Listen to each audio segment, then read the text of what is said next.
Back to the Future storyline ranges from 2015 to 1885.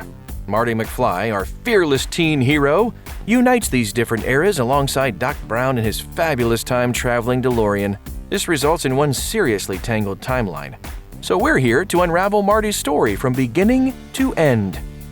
Marty McFly is a typical teen. He dreams of rock stardom. He has a devoted girlfriend named Jennifer, and he fears ending up like his parents. While he often gets in trouble at school for being a slacker, he's not a bad kid. He's just restless. Whoa. Rock and roll. Marty lives in Hill Valley, California with his family, alcoholic mother Lorraine, cowardly father George, older brother Dave, and his older sister Linda. No one in the family is terribly happy. Under the thumb of his abusive boss, Biff Tannen, George is especially miserable. The whole McFly family is in a rut, having little ambition, few accomplishments, and weak connections to each other, so it's no wonder Marty sought out the companionship of Doc Brown. Dr. Emmett Brown is what one might call a mad scientist, a genius inventor. Doc Brown creates a time machine based on a DeLorean. Marty is his assistant and friend, often helping with his experiments. Since his dad is kind of a sad sack, Doc is a father figure to Marty, just a very weird one. Marty and Doc Brown's relationship might seem strange at first glance. What guitar-shredding teen hangs out with a weirdo inventor? Back to the Future co-creator Bob Gale explains. For years, Marty was told that Doc Brown was dangerous, a crackpot, a lunatic. So, being a red-blooded American teenage boy, he decided to find out just why this guy was so dangerous. Marty snuck into Doc's lab and was fascinated by all the cool stuff that was there. When Doc found him there, he was delighted to find that Marty thought he was cool and accepted him for what he was. The plot of the first Back to the Future movie revolves around Marty's jump back to the year 1955. After Doc introduces Marty to the time machine, he explains that it's powered by plutonium, which he stole from Libyan terrorists. When the terrorists come to collect in a blaze of gunfire, Marty escapes in Doc's time machine. Deposited in 1955, Marty seeks out a young Doc Brown. The two hatch a plan to get Marty back to the future, using the time machine and a bolt of lightning set to hit the famed Hill Valley Clock Tower later that week. Fearing that Marty might influence future events, Doc insists that Marty stay out of sight, but it's already too late. Marty managed to alter his own future in a major way by interacting with his father and Biff. First, he got in a fight with the young version of Biff. Then, he inadvertently sabotaged his parents' own marriage when he followed George. How Lorraine Baines and George McFly fell in love is a bit of a weird story. As Marty's parents tell it, George fell from a tree and got hit by a car driven by Lorraine's dad. He's a peeping Tom. Mr. Baines brought George inside to recover, and Lorraine fell head over heels in love. At least, that's how the story went before time-traveling Marty came along. In the altered timeline, Marty pushes George out of the way of the car, getting hit by it himself. Mr. Baines brings Marty inside, and Marty's own mother develops the hots for him. Whoa, wait a minute. Doc, are you trying to tell me that my mother has got the hots for me? Precisely. Whoa, this is heavy. So not only do Marty and Doc have to get Marty back to the future, they also have to find a way to get George and Lorraine back together. They encounter multiple hurdles along the way, including resistance from Lorraine, reluctance from George, and interference from Biff. Thankfully, Marty and Doc succeed, and Marty heads back to the future. Not only is his family intact, Marty's involvement has made George much more confident, Lorraine healthier, and his siblings more successful. Marty's life looks pretty good, thanks to his trip back to 1955. But as the first film ends, Doc returns from the future. He says he's been to 2015, and while Marty and Jennifer are fine, their future children are not. Marty and Jennifer hop in the DeLorean and head to 2015 for Back to the Future Part 2. The Hill Valley of 2015 looks much like the Hill Valley of 1985, only with hoverboards, 3D advertising, and an 80s-themed cafe. Marty meets his own son, Marty Jr., and then runs into Biff's grandson, Griff. Griff is just as abusive as his grandfather, pressuring Marty Jr. into robbing a bank. As Doc discovered, the heist lands Marty Jr. in jail. Marty prevents the robbery, and Griff winds up in jail instead. Sadly, 1985 Marty discovers his future isn't so bright. Following a car accident, he trades his rock star dreams for a soul-sucking corporate job. Marty, Doc, and an unconscious Jennifer return to 1985 with renewed determination, with Doc swearing to destroy the troublesome time machine. When Doc and Marty return to 1985, they find much changed. Jennifer's home has bars on the windows, Marty's house is full of strangers, and Hill Valley has become overrun with gambling, drinking, and general debauchery. Doc and Marty soon learn that the old Biff from 2015 stole the DeLorean while they were distracted and traveled back in time. Hoping to get a leg up on the future, Biff gives his 1955 self a sports almanac from the year 2000. Armed with decades of future sports scores, Biff gambles his way into a massive fortune and some serious power. Old Biff's scheme creates an alternate 1985. Biff is now a millionaire married to Marty's physically enhanced mom, and George McFly is dead. Marty soon discovers that Biff had George murdered and forced Lorraine to marry him.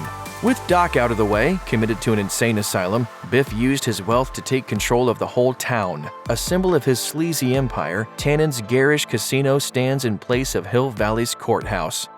Faced with fixing this mess, Doc and Marty head back to 1955 and stop Biff from giving his younger self the almanac.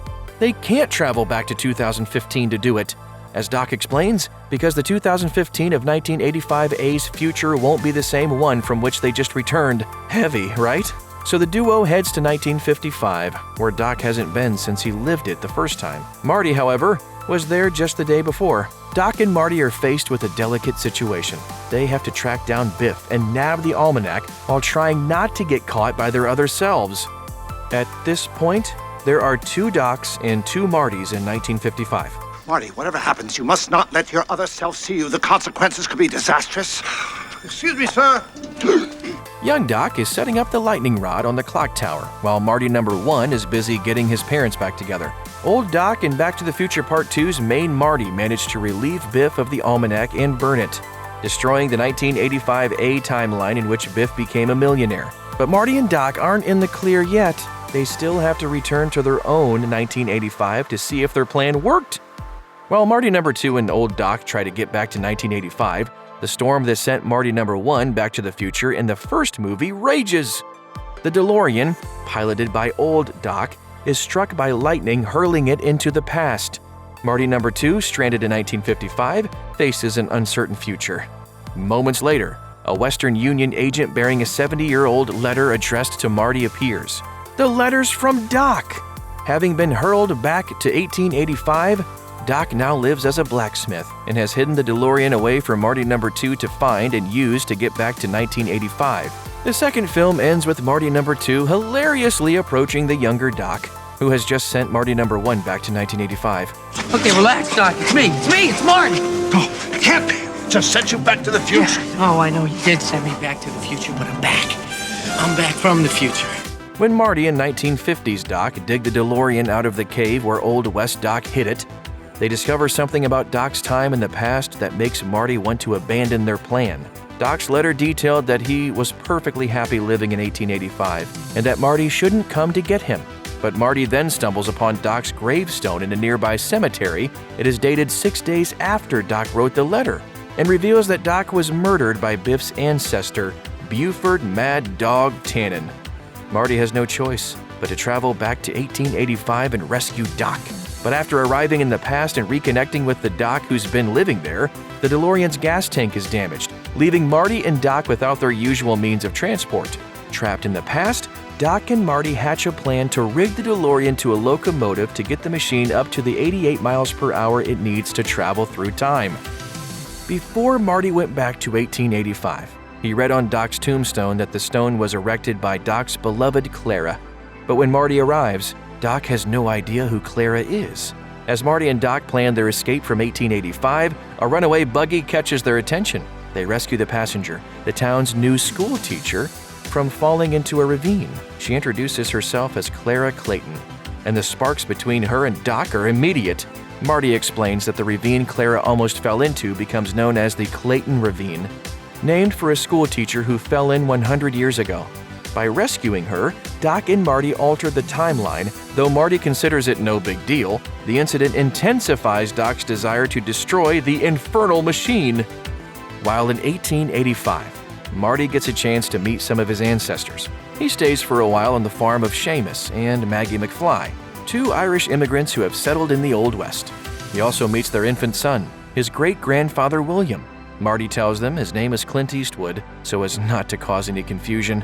Also present in 1885 is Buford Mad Dog Tannen, the ancestor of Biff and Griff Tannen, who is just as awful as you'd expect. A drunken thief, bank robber, and murderer, Mad Dog sets his sights on killing Doc over $80 in a faulty horseshoe. Marty and Biff's ancestors both reside in the Hill Valley of 1885, but we don't get to see any Brown relatives as Doc's family immigrated in 1908. Still, the idea that the Tannens have bullied the McFlys for 100 years is a legacy Marty hopes to finally end. By agreeing to duel Mad Dog himself, Marty successfully saves Doc's life. The two also manage to get the DeLorean rigged up to the train, but an accident nearly kills Clara. Our heroes get it together at the last minute, delivering Marty back to 1985 just in time for the DeLorean to be smashed by an oncoming train. There, he finds Jennifer exactly where he left her. Hill Valley is as it should be, with nary a Tannen casino or a mysterious tombstone to be found.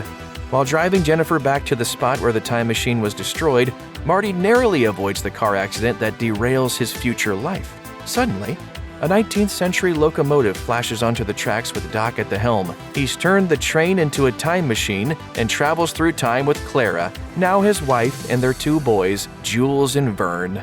Doc explains before they fly off that Marty and Jennifer's fate isn't written yet. They still have control over their lives, despite what they've seen and heard in the future and the past. Great Scott! Check out one of our newest videos right here. Plus, even more Looper videos about Back to the Future are coming soon. Subscribe to our YouTube and hit the bell so you don't miss a single one.